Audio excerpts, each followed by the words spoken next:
चलो फिलहाल अभी हम स्टार्ट करने चल रहे यूपी डीएलएड, जिसको हम पहले बीटीसी बोलते थे। प्रीवियस क्वेश्चन पेपर 2023 का है, ये मैथ्स का सेमेस्टर 2 है। टाइमिंग इसके लिए आपको 1 घंटे मिलेगा और जो पूर्णांक है मतलब मैक्सिमम मार्क्स जो है वो 25 मार्क्स के हैं। ये एमसीक्यू पहले सॉल्व करते हैं, टोटल 5 एमसीक्यू होंगे यहाँ पे। ठीक है, चलो स्टार्ट करते हैं यहाँ से। पहले क्या पूरा ऋण पूर्णांक मतलब नेगेटिव इंटीजर की बात कर रहे हैं, तो नेगेटिव इंटीजर में जीरो तो है नहीं यहाँ पे। ये क्या है, ये इरेशनल नंबर, इसको हम क्या बोलते हैं, अपरिमेय बोलते हैं। ठीक है, -3/5 क्या है, p/q की फॉर्म में है, तो ये रेशनल नंबर है। तो हमारे पास बचा क्या, -5 क्या है यहाँ पे, ऋण पूर्णांक हो जाएगा। अभी हम बात करते हैं 9, 12 और 18 का एलसीएम निकालना है। कभी कभी यहाँ क्या लिखा है, लघुत्तम समापवर्तक लिखा हुआ है, कन्फ्यूजन नहीं होनी चाहिए, ये क्या है, एलसीएम है। वर्ड पता रहना चाहिए, मतलब अगर नए नए में आ गया हो लघुत्तम समापवर्तक सोचते रहो है क्या, पता होना चाहिए एलसीएम की बात कर रहे हैं।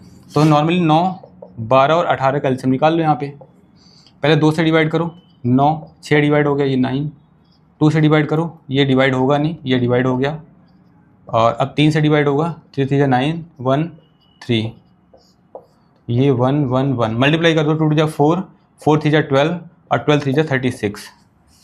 या तो एक काम ऐसे कर सकते हो, 9, 12 और 36 में सबसे बड़ा नंबर कौन सा है, ये है। देखो क्या ये इसको डिवाइड कर रहा है क्या, बिल्कुल डिवाइड कर, 12 3 ये डिवाइड कर रहा है क्या इसको, 36। तो यही हो जाएगा हमारा एलसीएम। तो हमारा इसका एलसीएम क्या हो जाएगा, 36 हो जाएगा। परिमेय संख्या नहीं है, मतलब कह रहा है p/q के फॉर्म में जो नहीं होना चाहिए, मतलब रेशनल नंबर की बात कर रहा है, रेशनल नंबर की बात कर रहे हैं। तो अगर रेशनल नंबर की बात करें तो ये p/q के फॉर्म में है, तो ये रेशनल नंबर है। अगर मैं पॉइंट यहाँ से हटाता हूँ तो ये डिवाइड कितना आ जाएगा, 100 आ जाएगा, p/q के फॉर्म में आ गया। अब देखो ये रूट में क्या ये रेशनल नंबर है, नहीं, देखते हैं क्या बाहर आ सकता है। हाँ, ये 6 का स्क्वायर है, तो ये क्या आ जाएगा, यहाँ 6 आ जाएगा, तो ये भी क्या आ जाएगा, p/q के फॉर्म में आ गया। जो रूट में होगा उसको क्या बोलते हैं हम, इरेशनल बोलते हैं। तो क्या इरेशनल है, नहीं, इसको हमने बाहर निकाल लिया, तो p/q के फॉर्म में है। जो पाई है वो क्या होता है, इरेशनल नंबर होता है। हर बार पूछा जाता है कि ये क्या है, ये अपरिमेय संख्या है। अपरिमेय संख्या मतलब इरेशनल नंबर है। अच्छा, पाई की वैल्यू कभी कभी क्या देखते हैं, 22/7, तो दिमाग में आता था ये p/q के फॉर्म में तो है। ये एज्यूमिंग वैल्यू है, ये करेक्ट वैल्यू इसकी नहीं है। इसकी जो करेक्ट वैल्यू होती है वो तो 3.14, 1 2 3 ऐसे बढ़ती चली जाती है, जो कभी खत्म नहीं होती, इसलिए क्या है, ये इरेशनल नंबर है। अब आते ये नॉर्मली स्क्वायर करना है, तो कोई भी स्क्वायर कर सकता है। बाकी आप चाहो तो 95 का स्क्वायर करना है, तो जिसके लास्ट में 5 होता है उसका स्क्वायर करो सबसे पहले, फिर इसका एक नंबर बढ़ा दो, 10 हो जाएगा, फिर इसको मल्टीप्लाई कर दो, 10 9 90। तो पॉइंट के बाद यहाँ पे एक स्क्वायर है, 2 बार 2 नंबर यहाँ पे लेके आओ, तो 90.25 हो जाएगा। डायरेक्टली आप कर सकते हो, नहीं दूसरा तरीका ये है कि आप 95 को 95 से मल्टीप्लाई कर दो, सबसे अच्छा है। मल्टीप्लाई करना सबको आता होगा, और पॉइंट के बाद 2 नंबर है, तो पॉइंट 2 नंबर के बाद लग जाएगा, तो ये हो जाएगा हमारा। अब ये इंटरवल की बात कर रहे हैं, एक इंटरवल आपको दिया 40 to 50 दे रखा है, इसका मध्यमतम वर्ग चिन्ह निकालना है, इसको हम बोलते हैं क्लास मार्क, इंग्लिश में बोलते हैं क्लास मार्क। क्लास मार्क आपको निकालना है। तो क्लास मार्क निकलता है कैसे, बेसिकली ये अपर लिमिट है और ये लोअर लिमिट है, दोनों को प्लस करो और 2 से डिवाइड कर दो, कितना 90 डिवाइडेड बाई 2 कितना आ गया, 45 आ गया। ठीक है, तो हमारा ये 5 नंबर तो कंप्लीट हो गया। अब हम चलो अब हम सॉल्व करने चले section B, very short answer type question है। एक क्वेश्चन जो है 1 नंबर का है, टोटल 6 क्वेश्चन है यहाँ पे, तो टोटल इसका जो वेटेज है वो 6 मार्क्स का है। ठीक है, अब क्वेश्चन नंबर 6 से स्टार्ट करते हैं। एक कक्ष है जिसकी लंबाई 10 मीटर है, लंबाई मतलब लेंथ दे रखा है, और ब्रेथ मतलब चौड़ाई 6 मीटर दे रखा है। कक्ष की चारों दीवारों का क्षेत्रफल निकालना है। बेसिकली ये क्यूबॉइड दे रखा है, क्या दे रखा है, क्यूबॉइड। क्यूबॉइड का लेटर सरफेस एरिया आपको निकालना है, तो जिसको हम बोलते हैं घनाभ। तो दीवारों का निकालना है, तो दीवारों का जो होगा फॉर्मूला क्या होगा, 2l + b इंटू में h हो जाएगा। वैल्यू पुट कर दो बेसिकली यहाँ पे, 2, l कितना दे रखा 10 मीटर, b कितना दे रखा 6 मीटर, हाइट जो है वो 10, 6 हाइट कहाँ गई, तो हाइट इसमें दे रखा है 5 मीटर। तो हाइट बिना हाइट कैसे निकलेगा, तो हाइट दे रखा है 5 मीटर, तो यहाँ पे आ गई हाइट 5 मीटर। सॉल्व कर लो इसी को, 2 इंटू 10 + 6 16, और ये इंटू में 5 कितना हो गया, 5 2 10 इंटू में 16 कितना आ गया 160। अब यूनिट नहीं लगाओ फिर नंबर कट जाएंगे, तो आधे नंबर आपको कटवाने हैं तो यूनिट भूल जाओ भाई। अब यूनिट, अब कुछ लोग कन्फ्यूजन है यहाँ सेंटीमीटर लगाए मीटर लगाएं, तो यहाँ देखो किसमें दिया हुआ है, ये मीटर में दिया हुआ है, तो क्या आ जाएगा, एरिया, एरिया हमेशा मीटर स्क्वायर में आएगा, तो ये हमारा आंसर हो गया। अब आते क्वेश्चन नंबर 7 पे, मैं करवा रहा हूँ ना, पॉज करके लिखते रहना, इतना टाइम नहीं लगाऊंगा मैं इसमें। दो संख्याओं का योग 15 है, मतलब दो नंबर हैं 15, इनका जो सम है वो 15 है। दो नंबर है, उनका सम 15 दे रखा है। मान लेते एक नंबर हमारे पास 10 है, तो दूसरा कैसे आएगा? अब आपको पता है कि दूसरा आ जाएगा भाई 5 आ जाएगा। कैसे आया? टोटल में से इसको माइनस किया तभी तो 5 आया, ठीक है। तो इसका मतलब ये है, अगर मैं इसको x मान लेता हूँ तो दूसरा कैसे मिलेगा? टोटल मतलब 15 में से पहले वाले को माइनस करेंगे तब मिलेगा। इसको मान लेते फर्स्ट नंबर है, इसको मान लेते सेकंड नंबर। आते हैं आगे क्या कह रहा है देखते हैं। उनमें से एक संख्या दूसरी की 4 गुनी है, मतलब जो फर्स्ट नंबर है, फर्स्ट नंबर वो सेकंड की क्या है? 4 टाइम्स है। तो 4 टाइम्स ये है, 4 टाइम्स ये है। अकॉर्डिंग टू द क्वेश्चन यहाँ लिख लो कि क्वेश्चन के अकॉर्डिंग क्या कर रहे हैं। जो फर्स्ट 4 टाइम्स है तो 4 यहाँ मल्टीप्लाई कर देंगे। आपको दिमाग में आ रहा है 4 टाइम तो ये है, 4 यहाँ मल्टीप्लाई क्यों कर रहे हैं वो भी जान लेते हैं भाई। मान लेते इससे 40 है, इससे 10 है, तो 4 टाइम्स तो ये है। इक्वल कब होगा? जब उसके कम साइड 4 से मल्टीप्लाई करोगे तब। तो इक्वल करने के लिए कम के साइड हम मल्टीप्लाई करते हैं। तो फर्स्ट की वैल्यू पुट कर दो। फर्स्ट क्या हमारे पास x, दूसरी ये 4 आ गया, दूसरा क्या है 15 माइनस x। अब इसी को सॉल्व कर लो, कितना आएगा? x इक्वल में इसको मल्टीप्लाई करो, 15 4 या 60 माइनस ये आ जाएगा इसको स्क्वायर 4x। अब ये x को x के पास लेके जाओ, यहाँ लेके आओ, x माइनस है तो प्लस 4x हो जाएगा इक्वल में 60, तो ये आ गया 5x इक्वल में कितना 60, x इक्वल में कितना 60 डिवाइडेड बाई 5, तो कितना आ गया 12 5 60, x 12 आ गया। अब यहीं पे आप आंसर छोड़ देते हो, फिर आधे नंबर कट जाएंगे। तो अगर नंबर नहीं कटवाने हैं तो हमें निकालने के लिए क्या कह रहा है? तो हमें निकालने के लिए कह रहा है कि संख्याओं को बताइए, मतलब क्या करना है? फर्स्ट और सेकंड संख्या बतानी है आपको। तो फर्स्ट क्या है? फर्स्ट की वैल्यू क्या x है, x कितना 12, तो 12 ही हो जाएगा। सेकंड क्या है? सेकंड है 15 माइनस x, तो कितना हो जाएगा? यहाँ पे x की वैल्यू पुट कर दो 12 3। अब देखो दोनों संख्या 12 प्लस 3 मिला के 15 हो भी रहा है, चेक भी कर लिया हमने। अब यहीं पे आंसर लिख दिया तो आपको भाई पूरा क्वेश्चन ही खत्म हो गया। अब क्वेश्चन नंबर 8 पे आते जो कि दे रखा है क्यूब का दे रखा है, ठीक है। अपना ये लिखना रोक के, मैं मिटा के आगे चल रहा हूँ भाई। अपनी स्पीड अगर ज़्यादा स्पीड में है तो 0.75 पे कर लो, स्पीड कम करके देख लो, मैं इसी स्पीड में पढ़ाऊँगा। यहाँ पे क्यूब क्या, पहला क्यूब दे रखा है जिसकी जो साइड है वो कितना है 6 सेंटीमीटर है, और दूसरा जो क्यूब है उसकी साइड कितनी है 4 सेंटीमीटर। मान लेते ये A1 है, ये A2 है। इन्हीं को मेल्ट किया गया और एक बड़ा सा क्यूब बनाया गया, ठीक है, बड़ा सा क्यूब। मान लेते इसका वॉल्यूम V1 है, इसका वॉल्यूम क्या है V2 है। अच्छा साइड निकालिए या वॉल्यूम ही निकालना है? तो गैर बड़े घन का आयतन निकालना है, मतलब वॉल्यूम ही निकालना है। इसका वॉल्यूम मान लेते हैं V है। अच्छा दोनों को मेल्ट करके ही बनाया गया, तो इनका जो वॉल्यूम मिला के होगा, मतलब दोनों का प्लस करके, वो इस अकेले के इक्वल होगा। तो आ जाओ क्वेश्चन में, अकॉर्डिंग टू द क्वेश्चन ये लिख लिया अगर, थोड़ा अच्छा लगेगा देखने में और टीचर को लगेगा कि हाँ प्रोफेशनल तरीके से सॉल्व कर रहे हैं। V1 प्लस V2, मतलब क्वेश्चन के अकॉर्डिंग ये कह रहा है। रख दो वैल्यू यहाँ पे, तो V आपको निकालना ही है। V1 की वैल्यू क्या होगी? A1 का क्यूब, और ये क्या हो जाएगा A2 का क्यूब, क्योंकि इसका वॉल्यूम क्या होता है A क्यूब होता है। तो A1 है तो A1 का क्यूब, वैल्यू पुट कर दो, कितना साइड 6, तो 6 का क्यूब, और इसकी साइड कितनी 4, तो 4 का क्यूब। 6 का क्यूब 216 और 4 का क्यूब 16 64, 64 और 16 70 80, तो टोटल हो गया 280। अब आते हैं यूनिट पे, यूनिट नहीं लगाओगे फिर से नंबर आपके कटने वाले हैं, आधे नंबर फिर कटेंगे।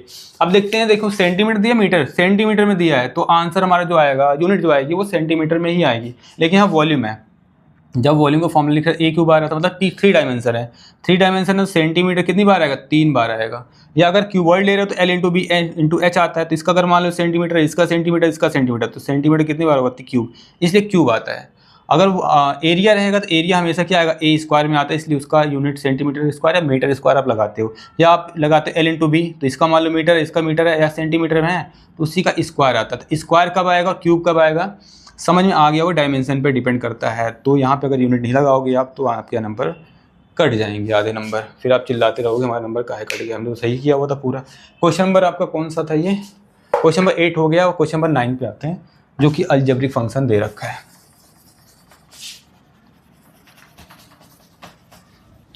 क्वेश्चन नंबर 9 सॉल्व करना है आपको। क्या है x प्लस 1 में a और ये x माइनस ए। यहाँ आइडेंटिटी नहीं लग रही, अगर यहाँ पे x प्लस ए और x माइनस ए होता तो आइडेंटिटी में लगा देते। तो बेसिकली क्या करा, मल्टीप्लाई कर दो, तो x को x से मल्टीप्लाई करो तो ये क्या आ जाएगा x स्क्वायर आएगा, फिर x को इससे मल्टीप्लाई करो। साइन का बहुत ध्यान रखना आपको, यहाँ प्लस है यहाँ माइनस, तो plus minus minus, a into x क्या हो जाएगा ax हो जाएगा। अब इस वाले टर्म को इससे मल्टीप्लाई करूँ तो क्या होगा, ऊपर a इंटू 1 इंटू एक्स आ जाएगा x, और डिवाइड क्या है a इंटू 1 a आ जाएगा, plus minus minus a into 1 a upon में a, ये कट गया, कितना आ गया 1। हमारा आंसर आ गया एक्स स्क्वायर माइनस ए एक्स प्लस में एक्स अपॉन में a, माइनस में कट गया तो 1 आ गया। चाहो तो आप आंसर यहीं पे लिख सकते हो, या ज़्यादा प्रोफेशनल बनना चाहते हो तो भाई यहाँ पे साइन क्या है, आप माइनस का ले लो, यहाँ पे अभी x है, यहाँ पे भी x है, तो आप x बाहर ले लो। तो देखो x बाहर आ गया तो क्या बचा, सिर्फ a बचा। अच्छा माइनस बाहर निकाला तो यहाँ प्लस में आ गया, अगर यहाँ प्लस है लेकिन माइनस बाहर निकाला तो उसका साइन चेंज करके लिखना पड़ेगा आपको। x बाहर आ चुका तो 1 अपॉन में a बचा है -1। तो अगर आपको लगता है थोड़ा सा भी गलत हो सकता है तो आपको आंसर यही छोड़ना है, ज़्यादा ओवर स्मार्ट नहीं बनना। अब क्वेश्चन नंबर 10 पे आ जाते हैं भाई, मिटा दें इसको। क्वेश्चन नंबर 10 क्या है, देखो 89 के अंकों को परस्पर बदलने पर, मतलब संख्याओं को बदल दो, 9 जब 8, 8 जैसा 9 आ जाएगा, जो प्राप्त संख्या होगी मूल संख्या मतलब जो ओरिजिनल नंबर से कितना ज़्यादा है। तो बच्चों वाले क्वेश्चन है। पहले नंबर क्या था 89 लिखो यहाँ पे, नॉर्मली ऐसे ही लिखने, जैसे मैं लिख रहा हूँ ना, सारे क्वेश्चन आपको ऐसे ही सॉल्व करने हैं, बहुत ज़्यादा दिमाग नहीं लगाना। इसको हमने चेंज कर दिया किसमें, 98 में। कितना का डिफरेंस आ रहा है, तो यही आपको डिफरेंस चाहिए। तो डिफरेंस कितना हो जाएगा 98 माइनस 89, जो कि 9 का आ जाएगा। यही हमारा आंसर आ गया। ऐसे लिखोगे टोटल पूरे नंबर मिलेंगे।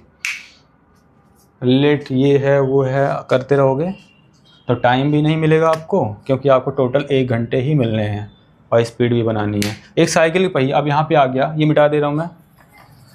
क्वेश्चन 11 सेक्शन बी का लास्ट क्वेश्चन है। साइकिल का पहिया, साइकिल का पहिया कैसा होता है, सर्कल के शेप का होता है, जिसको हम बोलते हैं वृत्त। ठीक है, इसकी रेडियस है सारी है, आर दे रखा 21 सेंटीमीटर, लिखते ही दिमाग में होने चाहिए सेंटीमीटर मीटर, यूनिट का बहुत ध्यान रखना है आपको। 100 चक्कर लगा रहे हैं, कितनी दूरी तय करेगा, एक बार घूमेगा तो एक, ऐसे जितनी बार घूमेगा तो घूम कौन रहा है, ये वाला पार्ट घूम रहा है, ये वाला पार्ट मतलब क्या घूम रहा है, सरकमफ्रेंस। तो इसका सीधा सीधा संबंध है सरकमफ्रेंस, जिसको हम बोलते हैं हिंदी में परिधि। फॉर्मूला होता है 2πr। तो कुल दूरी आपको निकालनी है, कितनी बार घूमेगा, तो अगर ये एक बार घूमेगा तो 2πr, 10 बार घूमेगा 10 से मल्टीप्लाई करना है, इतनी बार घूमेगा तो 100 से मल्टीप्लाई करना है आपको। ठीक है, आइए सॉल्व करते हैं। 100 इंटू 2, पाई की वैल्यू हमेशा 22/7 रखनी है। क्यों रखनी है, क्योंकि कैलकुलेशन के हिसाब से आपको ये वैल्यू रखनी है। 3.14 रखोगे तो आप कैलकुलेशन बढ़ जाएगी, आपका टाइम बढ़ जाएगा। 21 सेंटीमीटर रेडियस दे रखा है, यहाँ पे रख दो, यहाँ पे 21, ऊपर नीचे ही कटता है, कुछ भी काटो काट दो, 7 3 21। अब आपस में यहाँ नहीं काटना है, इसको काटने लग जाओ, कुछ लोग गलती करते हैं, ऊपर नीचे ही काटना है। अब यहाँ पे 100 इंटू में इसको मल्टीप्लाई 44 इंटू बचा क्या 3, तो ये 100 इंटू चाहती हैं 12, एक जाती 12 13, ये 2 जीरो है ना, 2 जीरो ले जाकर आगे लगा दो। अब मैंने फिर से बताया, नंबर अगर आपको नहीं कटवाने, यूनिट में बहुत ध्यान रखना है, आधे नंबर नहीं कटवाने। तो सेंटीमीटर, अच्छा हम ये जो निकाल रहे हैं ना, ये एरिया नहीं निकाल रहे, ये एक दूरी निकाले, लेंथ निकाले, और दूरी हमेशा 1 डायमेंशनल होती है। तो आंसर किस में आएगा, सेंटीमीटर में आएगा। अगर यहाँ गलती से आपने सेंटीमीटर स्क्वायर किया, सेंटीमीटर क्यूब किया, तो आधे नंबर आपके गए यहाँ पे। ठीक है, सेक्शन बी हो गया। अब चलते हैं सेक्शन सी पे, जो कि सारे 2 नंबर के हैं, जिसको हम बोलते हैं अति हटा देते हैं लघु उत्तरी, और ये 1 नंबर का ना हो के 2 नंबर। और देखते हैं कितने क्वेश्चन है टोटल इसमें। तो टोटल क्वेश्चन जो है हमारे पास 1 2 3 4 5 6 7, तो 7 14 14 मार्क्स के हैं। तो अब आते हैं हम लघु उत्तरी क्वेश्चन पे। ठीक है, स्टार्ट करते हैं। बारंबारता सारी दे रखी है यहाँ पे, वर्ग अंतराल मतलब जो गैप दे रखा है वो 5 का लेना है, और संचयी बारंबारता बनानी है, इसको बोलते हैं कम्युलेटिव फ्रीक्वेंसी। और यहाँ पे कोई डेटा दे रखा है। सबसे पहले क्या करते हैं हम यहाँ पे वर्ग अंतराल मतलब यहाँ पे लेते हैं इंटरवल। ठीक है, उसके बाद ये आ जाएगा हमारा बारंबारता f। ठीक है, अब गैप कितने का लेना है, 5 का लेना है। सबसे छोटा नंबर जो है हमारा वो 4 से स्टार्ट हो रहा है, सबसे बड़ा नंबर कितना 48 का, 5 का गैप भी लेना है। तो स्टार्टिंग करें 0 to 5, 5 to 10। सबसे बड़ा नंबर कहाँ जाना है, 48 है ना, तो 5 की मल्टीपल में 50 तक जाएगा, तो 50 तक लेके जाना है हमें। तो फिर 10 से 15, 15 से 20, 20 से 25, ज़्यादा बड़ा नहीं दे दिया, 30 से 35 होता है, और 35 से 40, 40 से 45, 45 से 50 और बड़ा दे देते। 0 से 5 कितने नंबर है देखते हैं। तो 0 से 5 के बीच में एक 4 आ रहा है,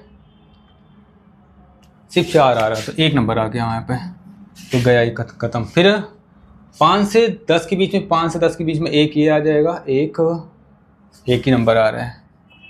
फिर 10 से 15 के बीच में एक ये आ गया, 15 वाला नहीं लेंगे, ठीक है, एक ही नंबर आ रहा है, ये भी गया। और फिर 15 से 20 में 15 आ जाएगा, इसमें 1 2 नंबर आ गए। अब 15 से 20 लेना नहीं है, लास्ट वाला नंबर नहीं लेना होता, तो 2 नंबर। फिर 15 से 20 हो गया, 20 से 25, तो 20 आ जाएगा। अब 25 में कोई आएगा, 25 तक में कोई आएगा नहीं, तो एक नंबर ये भी हो गया, एक नंबर ये हो गया, ठीक है। अब 25 से 30, 25 से 30, 25 से 30 में ये भी आ जाएगा 2, 25 से 30 में 3 नंबर आएंगे, ठीक है, कुछ गलत हो रहा है क्या, ठीक है। उसके बाद 30 से 35 में, 30 से 35, 30 से 35, 30 से 35 ये नंबर आ जाएगा, एक। 35 से 40, 35 से 40 में कोई नहीं है, तो 0। 40 से 45, 40 से 45 में कोई नंबर आ रहा है, 40 तो आ ही जाएगा, 40 आ जाएगा, तो एक नंबर बचा। 45 से 50 में एक 48 आ जाएगा। पहले टोटल देखते थे कि अब कितने नंबर हैं। 3 3 6 9 10 2 12, 3 2 5 6 3 9 10 11 12, ठीक है, इसका मतलब सही आ रहा है। टोटल कर लो, अदरवाइज कोई ना कोई नंबर मिसिंग रह जाता है। ये तो हमारे बारंबारता सारणी हो गई, लेकिन हमें क्या निकालना है, हमें कह रहा है संचयी बारंबारता बनानी है, संचय करके बनाना है। तो हम क्या करेंगे, पहले इंटरवल लिखेंगे यहाँ पे, तो उसके बाद यहाँ पे हम लिखेंगे CF, क्या निकालेंगे, कम्युलेटिव फ्रिक्वेंसी निकालेंगे, कम्युलेटिव फ्रिक्वेंसी। तो कम्युलेटिव फ्रिक्वेंसी जब निकलती है CF निकलेगी यहाँ से, ठीक है। जब आप CF निकालेंगे तो इंटरवल जो रहेगा यहाँ पे क्या आ जाएगा, इसको हम लिखेंगे, इसको दूसरा बनाना पड़ेगा आपको। तो ये सारणी बनाने के बाद मैं इसी को यहीं पे बना देता हूँ। ये तो आपने एक बार बना लिया है। अब यहाँ पे इंटरवल ही रहेगा, लेकिन बारंबारता भी रहेगा, लेकिन यहाँ से हम CF लिखेंगे, क्या लिखेंगे, CF। तो इंटरवल ये आपको क्या करना है, एक दूसरा बनाना है, और ये वैल्यू वहाँ पे आपको लेके चलनी है। तो क्या करेंगे, यहाँ से हम लेंगे 5 से कम, क्या लिखेंगे, 5 से कम, फिर 10 से कम, फिर 15 से कम, फिर 20 से कम, फिर 25 से कम, फिर 30 से कम, फिर 35 से कम, फिर 40 से कम, यहाँ लिखना है, फिर ये 45 से कम, फिर 50 से कम, ये आपको लिखना पड़ेगा दोबारा, ठीक है। लेस देन और मोर देन टाइप इसको बोलते हैं। अब एक बार मुझे बताओ, अगर मैं बोलूँ 0 से 5 के बीच में एक था, तो 5 से कम में कितना आएगा, एक ही आएगा। और 10 से कम बोलूँ, मैं बोलूँ 0 से 5 और 5 से 10 में एक कहें, तो टोटल कितने होंगे, 10 से कम में कितने आएंगे, दोनों आएंगे। तो इसका मतलब क्या होगा, 1 + 1 कितना आ गया, 2। अब इनको ऐड करते जाओ, इसको इससे ऐड करो, फिर इसको इससे ऐड करो, फिर जो आए इसको इससे ऐड करो, तो 5 + 1 6, फिर इसको इससे ऐड करो, 6 + 3। अब इसको इससे ऐड करो, अब इसको इससे ऐड करो, 10 + 0 10, फिर इसको इससे ऐड करो, 10 + 1 कितना आ गया, 11। लास्ट इसको ऐड करेंगे, 11 + 1 12, तो टोटल 12 आ गया हमारा, ठीक है ना। इसी को बोलते हैं संचयी बारंबारता, कम्युलेटिव फ्रिक्वेंसी। संचयी बारंबारता सारणी आपको बनानी थी, ठीक है। तो ये आपका हो गया है। अब हम आते हैं नेक्स्ट क्वेश्चन पे, ठीक है। अगर बारंबारता सारणी बोलता जो हमने पहले बनाया तो वो बनाना पड़ेगा। अगर संचयी बारंबारता बोलता हम, संचयी मतलब आप कलेक्ट करते चले जाओ। तो ये हमने क्या किया, धीरे धीरे 1 बाय 1 कलेक्ट करते चले गए। 5 से कम, 10 से कम, 15 से कम, 20 से कम, 45 से कम, 50 से कम। 50 से कम में डेटा सारे आ गए, 50 से कम में क्या आ गए, सारे आ गए। तो 50 से कम में सारे मतलब जो थे टोटल करके कितने आ गए, 12 नंबर आ गए। अगर मैंने बोला 15 से कम, 15 से कम में कौन कौन आ गया, देखो 15 से मैं अगर यहाँ देखूँ 15 से कम में कौन कौन आ गया, 15 से कम में 1 आ गया, 15 से कम में 2 आ गया, 3 आ गया, ये 15 से कम में नहीं आएगा। तो टोटल 3 डेटा है 15 से कम में। तो 15 से कम में देखो कितने डेटा है, 3 डेटा है, ठीक है। अब आते क्वेश्चन नंबर 13 पे।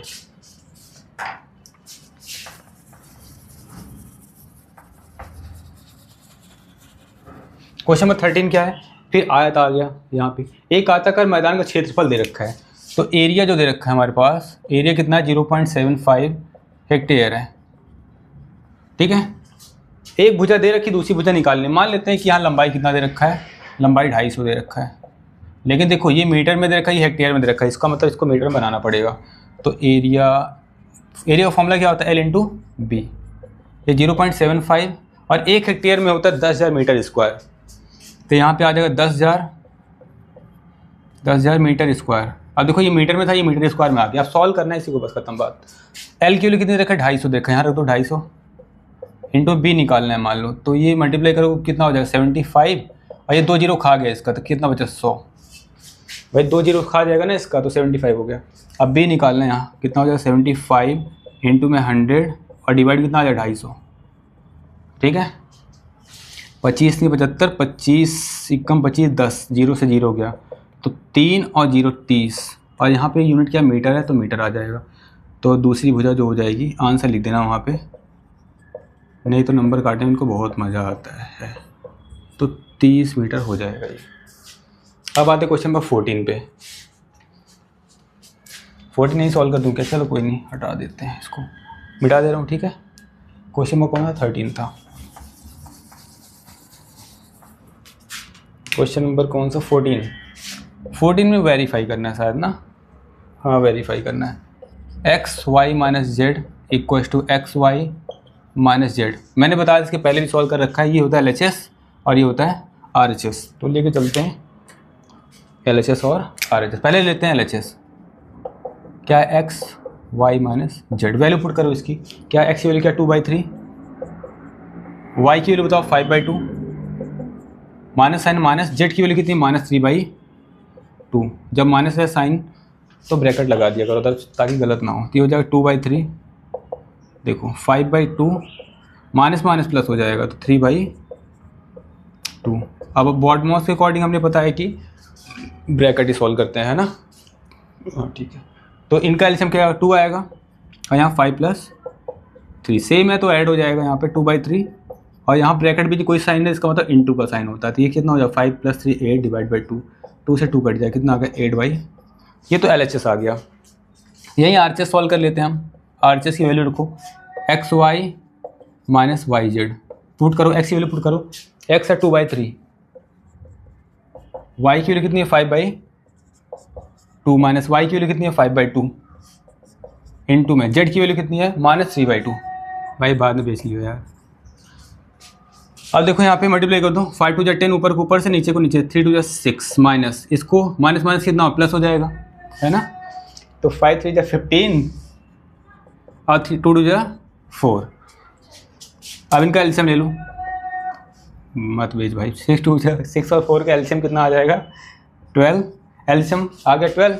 इसको इससे डिवाइड करो कितना आएगा, 6 × 2 = 12, 2 आ गया ना, 2 को मल्टीप्लाई करो यहाँ पे तो कितना आ गया 20 प्लस में 4 × 3 = 12, तो 3 आ गया। 3 को मल्टीप्लाई कर दो यहाँ पे 3 15 कितना होगा 45, सही है ना।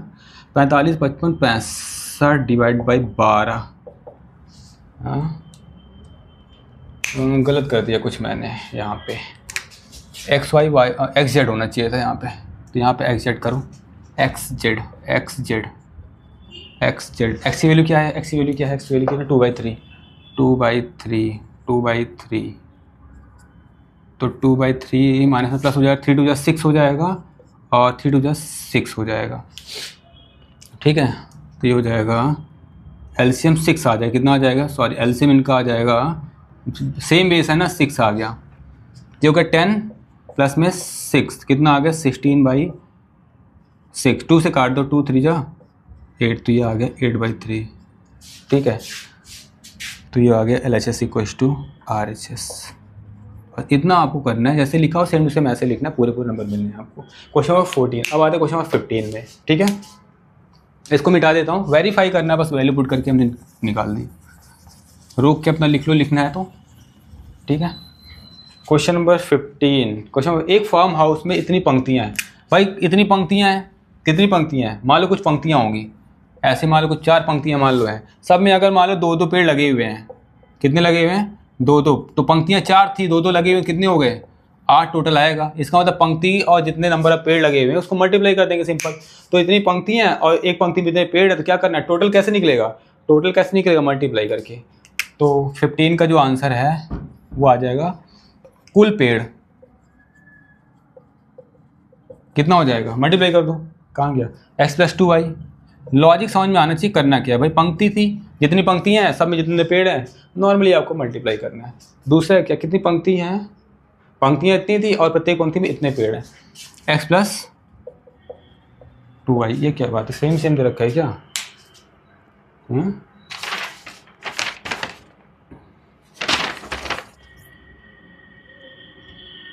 ठीक है, पंक्ति और वो सेम है तो ठीक है, कोई बात नहीं। ये तो हो गया x + 2y का होल स्क्वायर कर दो ना, ख़त्म। ठीक है, ये आंसर हो गया, पहले वाले का हो गया, सेम टू सेम है ना, मल्टीप्लाई कर दो। या यहाँ पे ये आंसर लिख दो, या तो आप इसको एक्सपेंड कर दो भाई, इसको मल्टीप्लाई भी कर सकते हो, xa² + by² प्लस में a² + b² + 2ab, तो कितना हो जाएगा 4xy। चाहो तो ये लिख दो, चाहे ये लिख दो, दोनों में से भी आंसर कोई सा भी लिख सकते हो। अब क्या दे रखा है, सेकंड पार्ट, x की वैल्यू 3 है, y की वैल्यू कितनी है 2 है, तो यहीं पुट कर दो भाई। तो ये x + 2y का होल स्क्वायर, यहाँ लिख लेना, कुल पेड़ निकालने के लिए बात कर रहे हैं। रखो 3 + 2, y की वैल्यू कितनी 2 का होल स्क्वायर, 3 2 जब 4, 4 का स्क्वायर, तो मतलब कितना आ गया 7 का स्क्वायर, 49 पेड़ आ गए। कितने पेड़ आ गए, 49 पेड़, ये आंसर हो गया। ठीक है, अब कौन सा है, समरूप का एक कॉन्सेप्ट है यहाँ पे, कॉन्ग्रुएंट जिसको हम बोलते हैं सर्वांग, दूसरा यहाँ पे समरूप है। तो समरूप का देखते बहुत आसान सा क्वेश्चन है, अगर ये आ जाए तो छोड़ना नहीं है, एक सिंपल सा लॉजिक आपको बताते हैं, उसी लॉजिक पे समरूप वाले क्वेश्चन कोई से भी आएंगे तो आपके हो जाएंगे। ठीक है, 2 ट्रायंगल बने हुए हैं, समरूप का मतलब होता है जो लुक लाइक सेम दिखते हैं। ठीक है, छोटे बड़े हो सकते हैं, लेकिन सर्वांग का मतलब होता है दोनों का साइज सेम होना चाहिए। मतलब 2 ट्रायंगल है तो हम ये कॉन्ग्रुएंट कर सकते हैं, मतलब कॉन्ग्रुएंट है। ठीक है, अगर ये छोटा एक बड़ा है तो ये कभी भी कॉन्ग्रुएंट नहीं हो सकते, क्योंकि उनका साइज बराबर नहीं, लेकिन ये सिमिलर हो सकते हैं, मतलब लुक लाइक सेम हो सकते हैं। तो सिमिलर का मतलब ये है कि देखने में सेम होने चाहिए, और कॉन्ग्रुएंट का मतलब है तो दोनों सेम टू सेम बराबर होने चाहिए। अगर मैं इनकी बात करता हूँ, ये कॉन्ग्रुएंट कभी भी नहीं हो सकते क्योंकि छोटे बड़े हैं। ठीक है, अब इसके अंदर एक ट्रायंगल बना हुआ है, तो देखो लुक लाइक सेम नहीं दिख रही है, देखो लुक लाइक सेम ही दिख रहे हैं। ये देखा 2 सेंटीमीटर, ये दे रखा है 3 सेंटीमीटर, और ये दे रखा है 2.8 सेंटीमीटर ABC। इस ट्रायंगल का नाम है PQR। इसकी कुछ साइड दे रखी है, मान लें इसकी 1.5 सेंटीमीटर दे रखा है, इसको मान लेते हैं x और इसको मान लेते हैं y, मतलब ये अदर साइड निकालना इस क्वेश्चन में। तो देखो ट्रायंगल में दिया क्या है, ट्रायंगल कह रहा है कि जो ABC है, ट्रायंगल देखो, ट्रायंगल ABC ये सिमिलर ट्रायंगल किसके, PQR के। तो 2 ट्रायंगल हम बनाएंगे, तो बेसिकली सिंपल बना हुआ है, तो चाहो तो आप ऐसे कर सकते हो। देखो ऐसे, पहले ABC लिख लो, देखो AB करस्पॉन्डिंग क्या आ रहा है, PQR, तो AB यहाँ पे ना, PQ यहीं पे होना चाहिए, और C पे क्या आ रहा है, C पे R आ रहा है, तो जहाँ पे C होगा वहाँ पे R आएगा, C यहाँ पे है ना तो R यहाँ पे आएगा। ऐसे बना लो। अब रेशियो क्या आएगा, यहाँ लिखो सिंस ये सिमिलर है, ये सिमिलर का साइन, समरूप का साइन है। ठीक है, अगर ऐसा है तो रेशियो क्या बनेगा, AB, तो AB अपॉन में क्या बनेगा, AB अपॉन में PQ बनेगा, और फिर BC अपॉन में क्या बनेगा, बताओ, BC अपॉन में क्या बनेगा, QR, फिर AC अपॉन में क्या बनेगा, PR। अगर ये यहाँ पे सीक्वेंस इसके हिसाब से, मतलब A पे P आ रहा है तो A पे P ही आना चाहिए, B पे Q आ रहा है तो B पे Q ही आ रहा है, C पे R आ रहा है, C पे R ही। अगर ये सीक्वेंस आपने आगे पीछे किया तो आपका क्वेश्चन गलत हो जाएगा। AB की वैल्यू बताओ, AB की वैल्यू कितनी है 2, PQ की वैल्यू बताओ, नहीं ये निकालना है, BC कितना है 3, QR कितना है, QR 1.5, AC कितना है 2.8, PR कितना है Y, ये आपको निकालना है। रिलेशन बना लो, रिलेशन 1 और 2, एक रिलेशन ये बना लो, एक रिलेशन ये बना लो, तो ये फर्स्ट रिलेशन, ये सेकंड, तो फ्रॉम फर्स्ट में क्या आएगा 2/x इक्वल 3/1.5, ये 1.5 है, 1.5 का डबल 2 होता है तो कट गया ये। इसको ऐसे मल्टीप्लाई कर दो, x इंटू 2 2x, और 2 1 जा 2, तो x कितना आ गया 2/2 1, तो x तो 1 आ गया। x क्या था हमारा, x था PQ, तो यहाँ PQ लिख दो भाई, सिंपल सा। फ्रॉम रिलेशन 2 इस वाले को ले लो, तो क्या आएगा 3/1.5 इक्वल 2.8 अपॉन में y। देखो 1.5 का डबल 2 होता है, अब इसको इससे मल्टीप्लाई कर 2y हो जाएगा, और यहाँ पे 1 है, तो 1 इंटू 2.8 2.8, तो y कितना आ गया 2.8 डिवाइड बाई 2, तो y कितना आ गया 1.4, और y था क्या हमारा PR। तो बस सीक्वेंस का ध्यान रखना और रेशियो लेना है बस, और इस सिमिलर में बहुत ज़्यादा कोई क्वेश्चन आएगा नहीं, ऐसे ही आएगा। ठीक है, अब हमारा बचा क्वेश्चन नंबर 17 इस पूरे पेपर का। ये मिटा के हम चलते हैं 17 पे। ये बेसिकली 10th का कॉन्सेप्ट है। 10th में सिमिलर वाले क्राइटेरिया आ जाते हैं, और 9th में जो है वो है हमारा कॉन्ग्रुएंट का, मतलब सर्वांग सम का। एक घन की कोर वगैरह सब दे देते हैं इसी में, सीधा साइड नहीं लिख सकते थे, यहाँ की साइड है। एक घन की साइड जो है मतलब उसकी लंबाई 12 सेंटीमीटर है। तो घन मतलब क्या, क्यूब है, और क्यूब का पता है कि ऑल साइड इक्वल होती है। तो नॉर्मली एक क्यूब है, तो साइड जो दे रखा है उसका कितना दे रखा है, 12 सेंटीमीटर, मतलब साइड दे रखा है, कहने मतलब भुजा जिसको बोलते हो आप, कोर लिख रखा है यहाँ पे। अब निकालना क्या, वॉल्यूम निकालना, तो पहले निकाल लो आयतन नंबरिंग करके। आयतन का नॉर्मली आपको फॉर्मूला बताओगे ए क्यूब, अभी पिछले क्वेश्चन में भी करवाया, तो 12 का क्यूब 44 1728 होता है क्या। तो यहाँ पे यूनिट पे जाते हैं, मैंने बोला यूनिट नंबर मत कटवाना अपने, सेंटीमीटर है तो वॉल्यूम क्यूब है ना, तो यहाँ पे सिंपल सा क्यूब लगा दो उसी का। फिर क्या आता है विकर्ण मतलब सबसे लंबी जो भुजा आएगी यहाँ से यहाँ तक, तो बेसिकली डायगोनल की बात कर रहे हैं विकर्ण, जिसको डायगोनल की बात कर रहे हैं अपने। तो डायगोनल हो जाता है a√3। ठीक है, यहाँ वैल्यू रुक दो। a√3 आता कैसे हुई मैं बता ही देता हूँ अभी, फिलहाल इसको हम सॉल्व कर लेते हैं। a की वैल्यू कितनी 12, तो 12√3 यूनिट सेंटीमीटर है। तो विकर्ण मतलब क्या, एक साइड ही तो है, साइड है तो सेंटीमीटर आ जाएगा ना, स्क्वायर और क्यूब नहीं आएगा, क्योंकि एक साइड की बात कर रहा है। विकर्ण क्या, एक लाइन ही तो है, इस कमरे से लेके उस कमरे तक की जो लंबाई है उसी को विकर्ण बोलते हैं, सिंपल सा। अब आते हैं लास्ट क्या, संपूर्ण पृष्ठ निकालने की बात कर रहे हैं। संपूर्ण पृष्ठ मतलब वही टीएस है ऑफ क्यूब निकालने की बात कर रहे हैं। संपूर्ण पृष्ठ लिख लेना अपना, संपूर्ण पृष्ठ क्या है। संपूर्ण पृष्ठ 6 फेस होते हैं भाई, एक क्यूब है आप खेलते हो तो 6 फेस, 2 इधर 2 इधर 2 ऊपर, 6 फेस होते हैं। एक का एरिया मतलब किससे ऐसे तो होता है, इसका एरिया क्या होता है, ए स्क्वायर होता है। टोटल 6 फेस मतलब 6 स्क्वायर हो जाएगा 6, और ए का स्क्वायर का मतलब 12 × 12। ठीक है, 6 × 12 का स्क्वायर 144, तो मल्टीप्लाई करो 6 24, 2 6 24, 2 26, 6 × 6 2 8। अब ये एरिया है, एरिया मैंने बताया भाई हमेशा सेंटीमीटर स्क्वायर आता है। एक बात और, अगर मान लो विकर्ण पूछ ले किसका, भाई हो सकता है क्यूब दे रखा है, हो सकता है क्यूबॉइड पूछ ले, तो क्यूबॉइड में 3 डायमेंशन होते हैं, तो उनका निकालना हो तो l² + b² + h² रखोगे। अगर ये किसका है, घनाभ का है, ध्यान रहे, नोट डाउन कर लो घनाभ का। अब इसी वैल्यू में यहाँ पे जहाँ पे a l है वो सारे क्या, l b h सारे सेम है, तो यहाँ पे आ जाएगा a², यहाँ पे भी a² आ जाए, यहाँ पे भी a² आ जाए, कि क्यूब के लिए बता रहा हूँ, नहीं कह तो कहाँ आ रहा है, तो a² 3 a² हो जाएगा। 3 तो बाहर आ नहीं पाएगा, ये a² का a बाहर आ जाएगा, ये अंदर ही रह जाएगा, तो a√3 ये आ गया हमारा। ठीक है, तो ये भी पूछ सकता है, इसको भी लिख लेना, ये विकर्ण का है। किसका विकर्ण है भाई, घनाभ या क्यूबॉइड का है। ठीक है, ये पेपर हो गया फिलहाल, दूसरे पेपर अगर करवाना हो तो देखते हैं। ठीक है, पेपर पूरा करके जाना भाई, कोई भी क्वेश्चन छोड़ना नहीं है, बस इतना ध्यान रखना है, बस कुछ भी करके आओ, पूरा करके आओ, नंबर आपको मिलेंगे थोड़े बहुत तो।